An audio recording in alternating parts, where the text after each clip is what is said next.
On vient de terminer un tournoi et même si on a fini 3e comme vous l'avez vu, je suis vraiment pas satisfait de mes performances. Donc là aujourd'hui, je vais vraiment me bouger le cul et donner le maximum de ce que j'ai en entraînement pour pouvoir progresser. Je sais qu'on progresse pas en 2 entraînements, mais si à chaque fois que je fais un entraînement, je me donne à fond, je pense que je vais vraiment progresser. Donc allez, let's go, c'est parti. I was in tournament and I was late in every shuttle because I not listen to you. So I think today we need to continue to work how to move to the shuttle, move to play. Really, is really important. Comme d'hab, on commence à s'échauffer tranquillement, on commence par le drive, et rien que le drive, déjà, il y a quelque chose qui va pas. Je vous laisse me dire en commentaire si vous savez ce que c'est.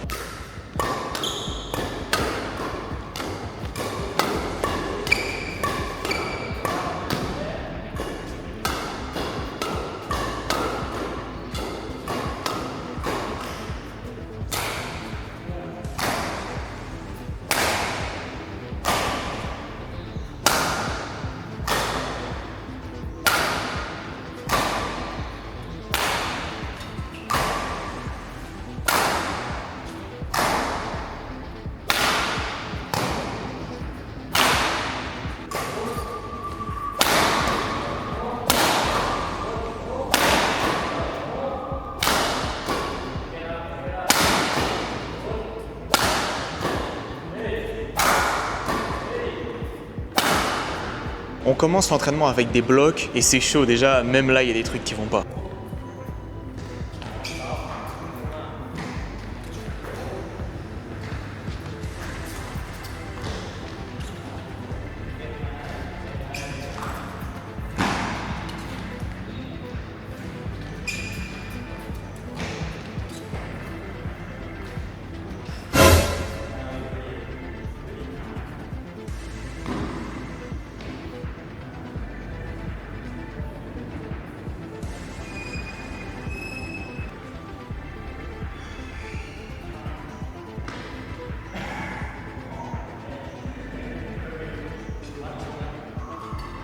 Les images parlent d'elles-mêmes. J'ai juste arrivé au filet avec de la vitesse et le simple fait d'arriver avec la raquette, ça va faire un bloc. C'est ce qu'il m'a dit. Mais moi, je fais un geste superflu, je bouge le bras pour rien et du coup, ça donne des gestes vraiment pas précis.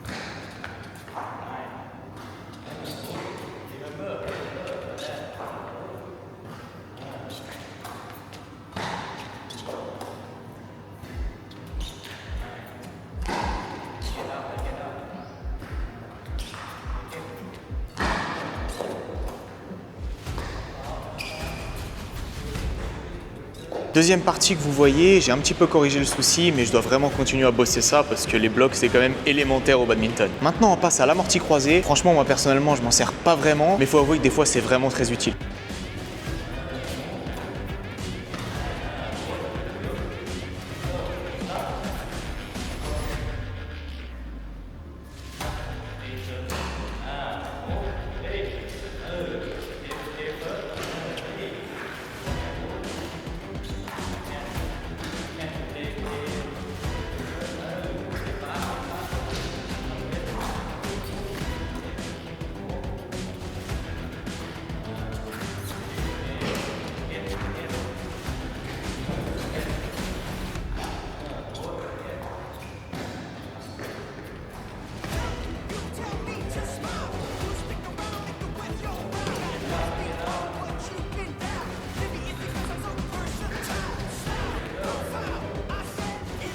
On poursuit avec des lobes et là vous pouvez voir qu'il y a une petite amélioration par rapport à la dernière fois. Je suis un petit peu plus précis et il faut avouer que les lobes arrivent un peu plus en fond de cours, donc ça déjà c'est pas mal.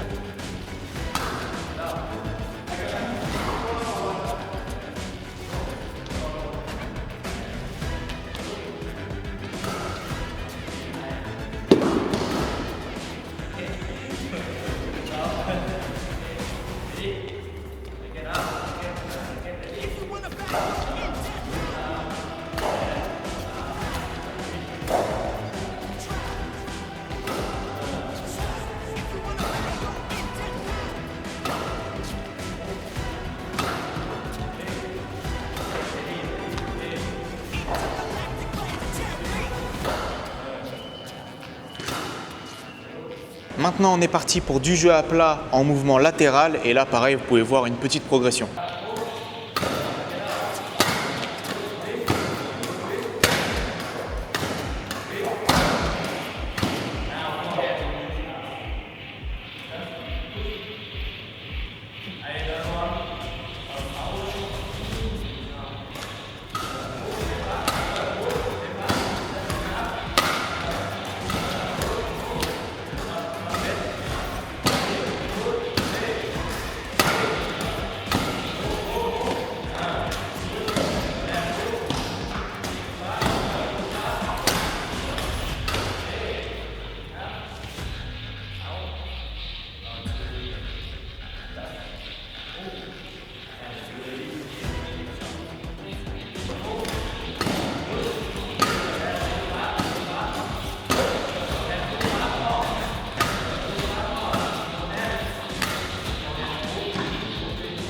Ensuite, on se fait des attaques mi-court. Le but, c'est de mettre un petit peu de puissance, d'empêcher l'attaque adverse, mais de ne pas être trop puissant et de bien garder la raquette haute pour empêcher de se faire bâcher.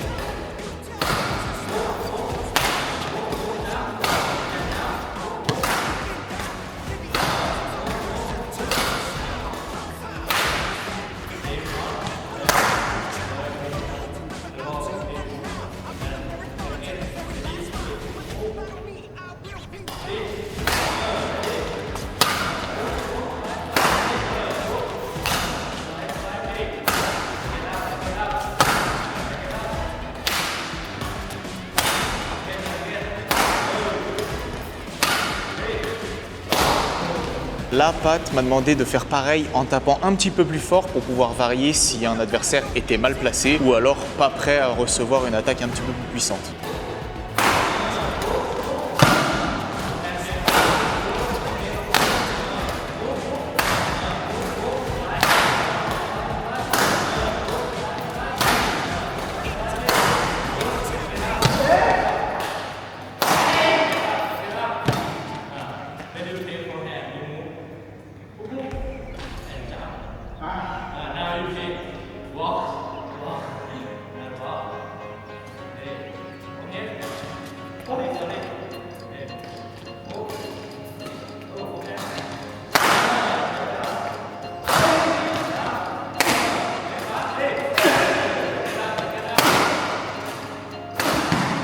Maintenant, on passe au smash et pour pouvoir envoyer des cartouches, il faut prendre le volant bien devant soi et taper le volant quand il est dans sa phase montante le plus haut possible. Et là, vous allez voir qu'avec ça, vous allez vraiment pouvoir taper très fort.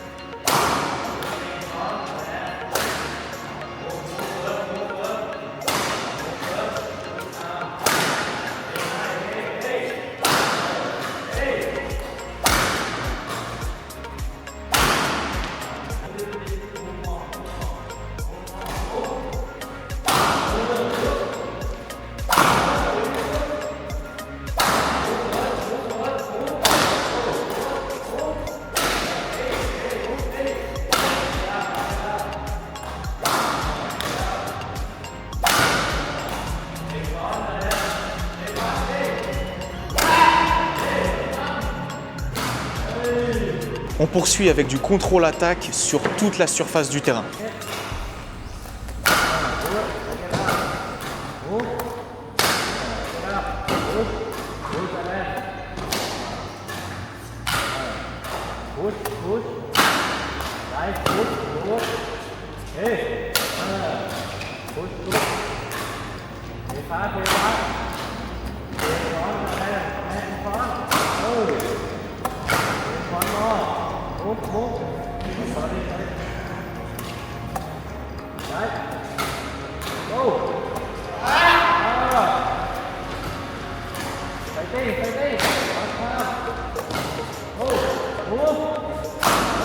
Et vous connaissez la suite, attaque et suivi tendu.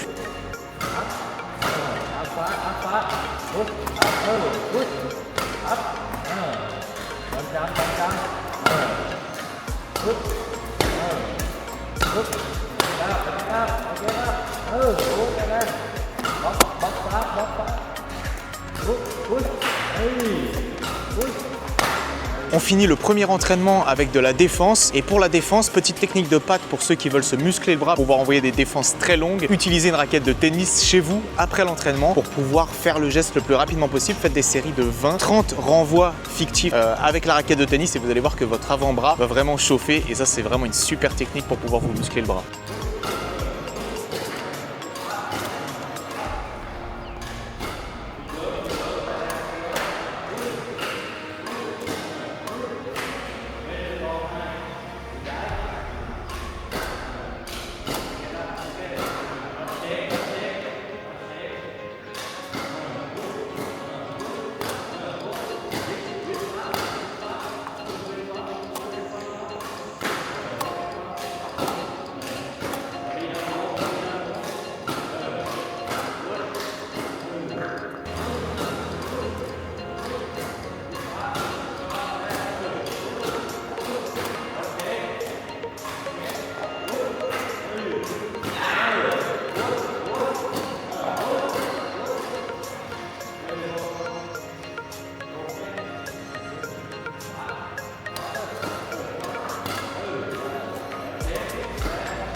Avant de terminer le premier entraînement, je vais faire quelques retours de service pour pouvoir garder le feeling parce que c'est très important d'avoir des bons sittings pour pouvoir progresser au badminton et surtout être le plus régulier possible.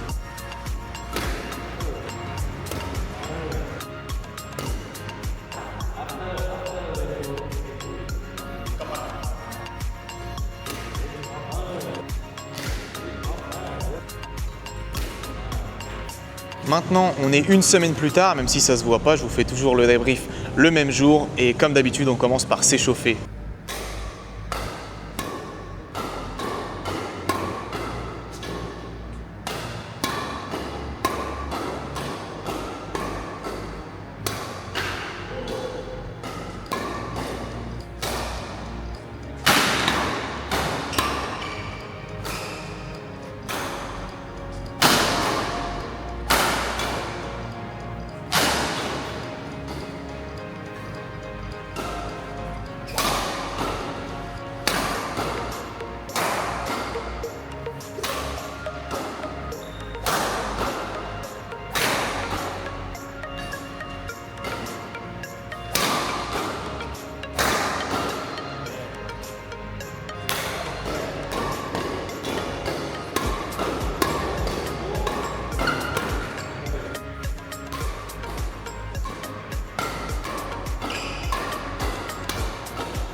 On commence par du contrôle tendu droite-gauche.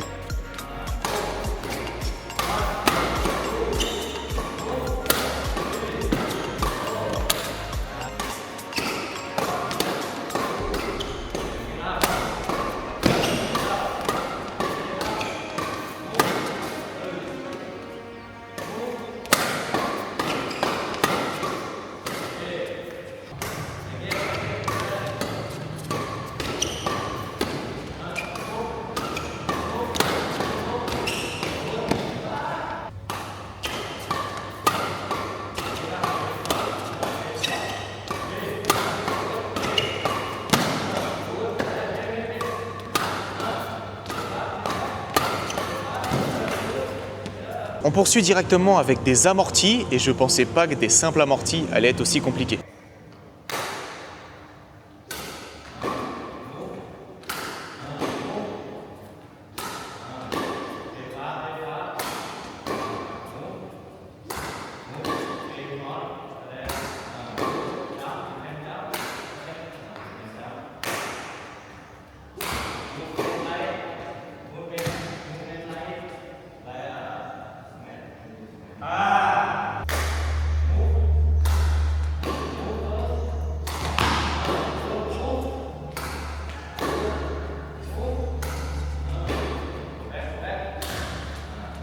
Pourquoi les amortis c'est compliqué? Tout simplement parce que je dois faire le même geste, exactement le même geste que si j'allais faire un smash ou un dégagement. L'adversaire ne doit pas être capable de faire la différence si je vais faire un amorti, un dégagement, un smash, un slice, un reverse slice.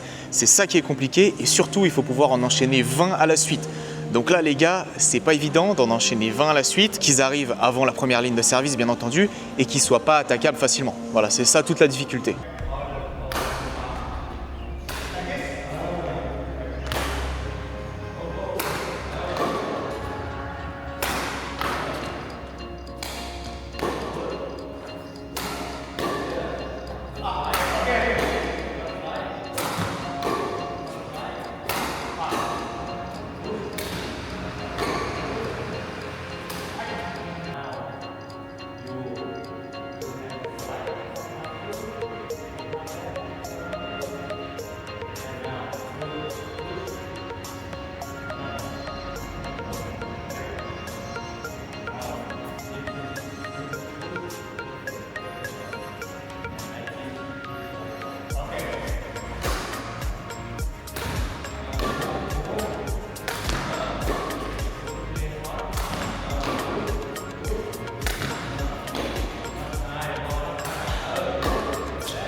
Pour les amortis, je dois taper 100% à plat parce que le problème, c'est que là, ma raquette, elle est un petit peu inclinée. Et du coup, Pat, il dit, frérot, si tu fais des amortis un petit peu slicés, tu vas être moins précis. Et moi, je veux que tu puisses enchaîner le maximum d'amortis sans faire de faute en étant le plus précis possible. Et si tu ajoutes un peu de slice dans ton amorti, ça va pas le faire.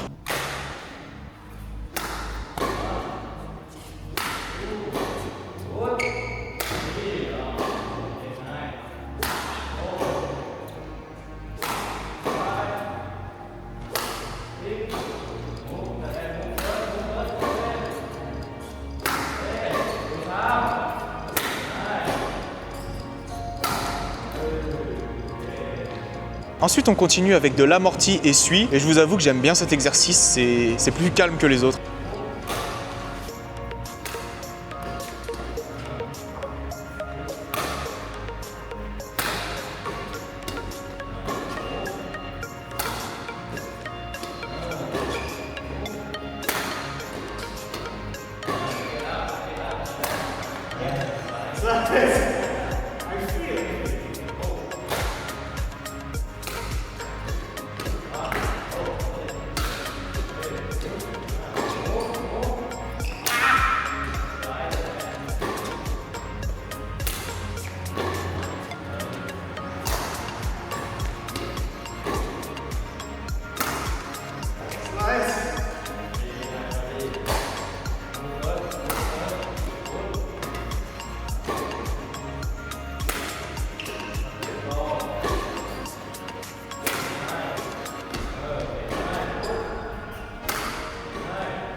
Ok, donc j'ai réussi à faire 10 amortis essuie selon les règles de Pat. Je suis assez content, même si finalement ça devrait être normal. Là, on rentre dans le moment où mon épaule va mourir parce qu'on va commencer les défenses tendues. Je dois en enchaîner 20, donc ça c'est pas évident. Surtout que mon cerveau, il a envie de bâcher Pat, il a envie de faire une grosse défense longue et c'est un réflexe, donc ça c'est pas évident à contrer. Mais vraiment, j'essaie de forcer mon cerveau à faire que des défenses tendues. C'est pas évident, mais je vais le faire.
Pour terminer mon épaule, Pat maintenant il veut qu'on inverse les rôles, que ça soit moi qui fasse des tendus et ça soit lui qui défende. C'est vraiment pas évident, mes tendus ils veulent plus rien dire, il n'y a plus aucune puissance qui sort de mon épaule et j'arrive pas à finir. On fait des échanges 20, 30, 40 tendus, il n'y a plus aucune puissance, lui il défend ça comme si c'était ma petite sœur qui faisait des tendus. Donc c'est pas évident.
Pour terminer ce deuxième entraînement, on va faire des services sous pression, enfin je vais faire des services sous pression et Pat va devoir mettre du coup un maximum de pression pour se mettre en condition réelle et je vais devoir en passer le maximum, enfin passer, que ça passe au-dessus du filet c'est bien beau mais surtout que ça mène pas lieu à un kill directement, voilà c'est ça le but.